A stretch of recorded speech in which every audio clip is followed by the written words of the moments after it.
Still, it is full, and first of all, we're just going to have to deal with the light there. It doesn't have a lampshade, I'm sorry, but we're just going to have to deal with this background for today. But today I thought I'd talk to you guys about kind of things that people don't really realise about guinea pigs until they get them, because you'll often find that's the case with people, particularly like parents getting guinea pigs as starter pets for their kids. They buy them thinking they're all going to be cute, when actually a couple of weeks later or a couple of years later they realise that they're more of a responsibility than they thought, because they thought that they'd just be able to put them in the cage, keep them in a lounge and have them look pretty. But actually there's a lot more to them than you think when it comes to care and stuff. So I thought I'd talk to you guys about things that maybe like negatives. I don't really want to call them negatives because it's just kind of part of the contract that you sign when you have a pet.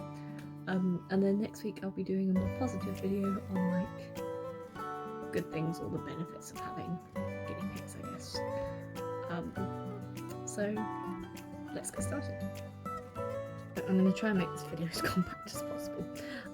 But the first thing that people don't really realise about guinea pigs is that they have a long lifespan. Like, you think that, okay, like rodents don't really live very long, and yes, compared to like cats, dogs, horses, all of those bigger animals, they don't. But in the rodent world, they live quite a long time. They live 4 to 6 years, which, you know, when you think about a normal hamster or a gerbil, they live around 2 to 3 years. Obviously there are the anomalies that live for a ridiculous amount of time, but usually they don't live very long. Whereas whereas guinea pigs, I've known some that live up to like 7-8 years. So they do live a long time, and obviously that's quite a commitment for kids. And with their kids, with their lives ever changing, so exams and stuff, they may not always have the time, and you may not always have the time to look after them. You may not want that lifelong commitment, so if you're not sure where you're going to be living in 3 years, 4 years, 5 years, maybe even 6 or 7 years, if your place is not guaranteed in terms of being able to have them in your house, then maybe guinea pigs aren't for you. Maybe get something small like a hamster or a gerbil that kind of will maybe not live as long, if that makes sense.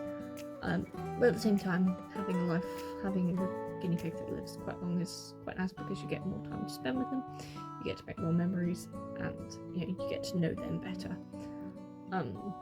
But you also need to have that stability of still being able to have them with you in that time, and still being able to be in a house but also being in a house or an accommodation that will allow them. So renting and things like that, that may be a little bit tricky.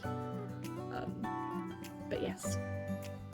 The second thing is that they are expensive. Like, although in the animal world, again, they're not overly expensive themselves, boars selling around £25 and sows selling £30. Themselves, they're not expensive, but they need a constant supply of hay. So although hay, again, is only about £2-3, you need to be buying every couple of weeks, which does rack up. They need a house each, or a hide each, which can vary between 15 to 30 pounds. And again, the more guinea pigs you have, the more you need. Bedding can be expensive, so although fleece liners you only need to buy once, you need to buy the washing detergent, and you need special washing detergent for them, because they can't have anything scented, because they have very, very delicate skin. And again, they're very scent orientated, so a little slight off with the scent and they go batshit. So you need ones that like don't have a scent, which are often more expensive. Their vegetables, they need daily, because like us, they can't produce their own vitamin C, they need an external source of vitamin C, so they need constant supply of vegetables as well. So usually it's about 20% of their diet is vegetables, but they still need to have around a cup of vegetables a day, which again, when you're constantly buying them, racks up. And also with the vet bills, although as animals go, again, they don't need vaccines, so they don't use, not like with dogs, so they need to have 3 vaccines before they can go outside. It's not like that. They don't need any injections. They're prey animals, so they hide their illnesses until they're basically on death's door. and the vet down the road that we take our animals to is 40 quid for a checkup for a guinea pig. That's not including any of the medicines or anything. So when they get ill, they really get ill. Like they are often seriously ill and about to die, which again can be very expensive. So that's just something to bear in mind. And obviously, you know, with all their toys and stuff and boredom breakers and food, and it may seem pretty cheap, like £1 or £2 here and there, but it does start to rack up. So that's again something, you know, if you are not financially stable, or, you know, may not be in a short period of time, if you don't have a constant income, then that might be something to bear in mind. I think overall, I certainly think that all those like negatives, I don't really want to call them negatives because it's just kind of part of owning a pet. You really need to do your research before you take on an animal. So many animals, not just guinea pigs, but animals in general, are like handed over to rescue centres and are abandoned because either people didn't do their research first, or they just didn't realise how much of a commitment that pet was. So that's even with guinea pigs, even with hamsters. Like, there is no such thing as a starter animal. There are less demanding animals and less expensive animals, but at the end of the day, every animal still needs attention and still needs time and still needs money to live their best life and live their safest life as well, and also your best life as well, because if you don't look after them the best that you can and the best that is for them, they're going to get ill, which again is vet bills and all that. It's better for you and cheaper for you in the long run if you look after your animal. And also it's very rewarding, you know, bonding with an animal. There's nothing nicer than, you know, spending time with your animal. And like I said, there have been studies to show that actually, you know, owning an animal, stroking an animal is beneficial for your mental health. So yeah, so that is everything. If you have anything else to add, put them in the comments, and I shall see you next week with the other side of this story. Over and out. Last and almost certainly not least, if anything, it's the most important, I would say, but they need to be kept in pairs, minimum. With boars, you can only really keep them in pairs because of dominance issues, but with sows, because in the wild they will live in herds of around 10, with most of them being female and 1 or 2 males. So like I said, because dominance issues, you can only keep 2 males, but you can keep as many females as you want. So we have 3,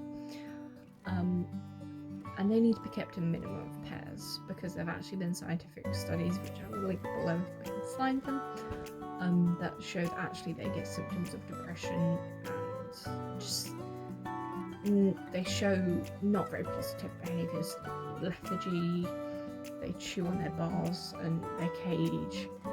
They just are overall very sad and distressed without a cage mate. There are a few exceptions to this rule, however. If your guinea pig cannot be kept with other animals either due to medical reasons or dominance issues, so if every time you try and pair them with a different guinea pig, they're aggressive, or you know, any kind of similar issue, obviously, you know, when you try and pair a guinea pig, there are going to be aggression issues, but if it's like constant, then obviously, you know, that guinea pig cannot live with another animal. But in an ideal situation, it should still live next to or in close proximity with another guinea pig.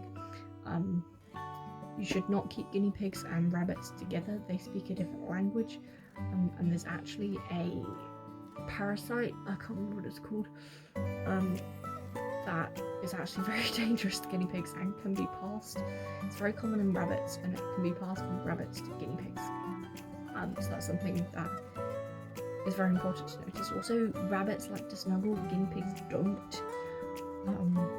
So you'll often find issues with that, like behaviour issues, and they're 2 completely different animals from two different completely different continents. Don't do it.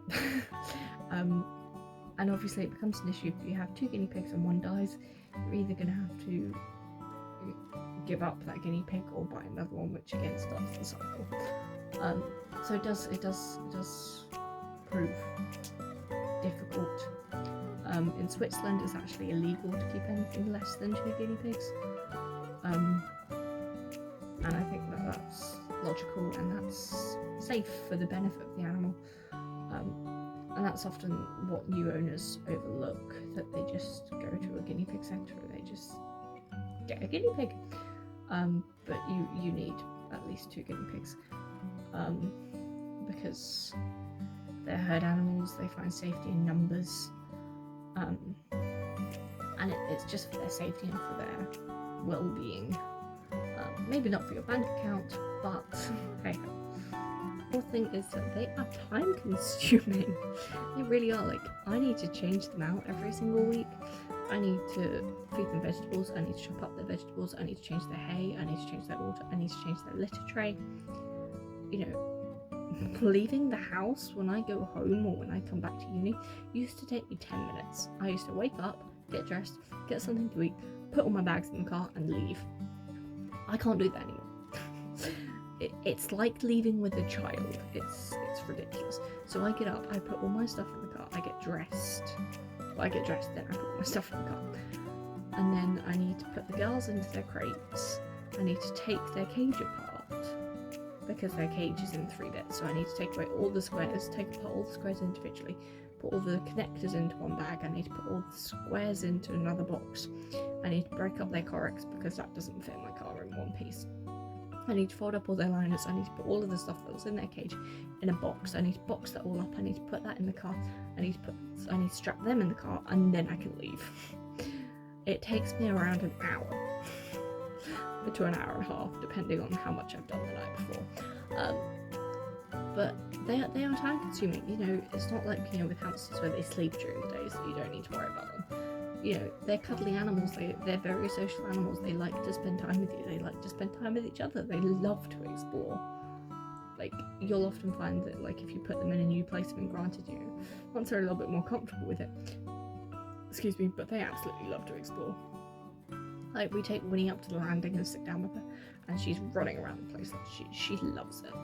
And they need floor time, they need snuggle time, they need all of these different things. So cleaning them out takes around half an hour, because I need to pick them up, I need to take them out of their cage, I need to set up another cage for them to go into while I'm cleaning out their cage, I need to brush everything off, I need to take all of their stuff out of their cage, I need to brush like, you saw that video that I uploaded last week, I'll link it below, but you saw how long it took for me to change them. Like, it's time consuming, and that every single day or every couple of days for 5 years.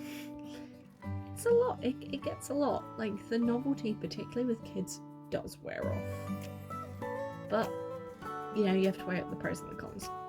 Number 3 is that they are messy as again, you may think as they're caged animals, they just sit in the corner quietly, that they'll be A, quiet, and B, nice and tidy, and all the mess will stay in that corner. No. Again, it depends on what type of bedding you have. So we have fleece bedding, so we don't need to worry about shavings going everywhere when they decide to run around like headless chickens. But when we put the hay in the box and they jump out of the box, the hay goes everywhere. We often find poop and like hay down the back of their cage as well, so behind their cage, as they like to flick it up, either just they often flick poop, but also just like when they're jumping out and it just happens of a bed or the hay box and it just happens to fly everywhere. So they are messy, and their pee does stain wood, so that's something to bear in mind if you have wooden floors. But they are messy. They are not, like, they don't keep all their mess in one corner. You'll often find it in their bed and where they eat, but it will still be, you still find that their poo will just go wherever they want, and you will get pee stains everywhere. And unlike a cat or a dog, you can't litter train them. You can kind of target where, or like more like direct where they mostly pee and poo, but you will still find the odd pee and poo in other places, but that's like, you can kind of localize the majority of it. But unlike cat pee, which has high levels of ammonia in it, so it absolutely stinks, guinea pig pee doesn't. And same with their poo, because they don't eat meat, they're often not overly smelly, and again, because they're prey animals, they don't want to give themselves away, but they do start to smell after a little while. Yeah, with stagnant urine, it does start to smell. And they do need regular cleaning out, so that's just something to bear in mind, that they are not tidy animals. And I found that when I first brought my guinea pigs back up here, putting them all in one crate, and particularly with Astrid, long-haired guinea pig, she ended up having someone pee on her, so she was very smelly. You know, again, guinea pigs with long hair, they tend to be a lot smellier, because they pee and it all gets caught up in their hair and things like that. So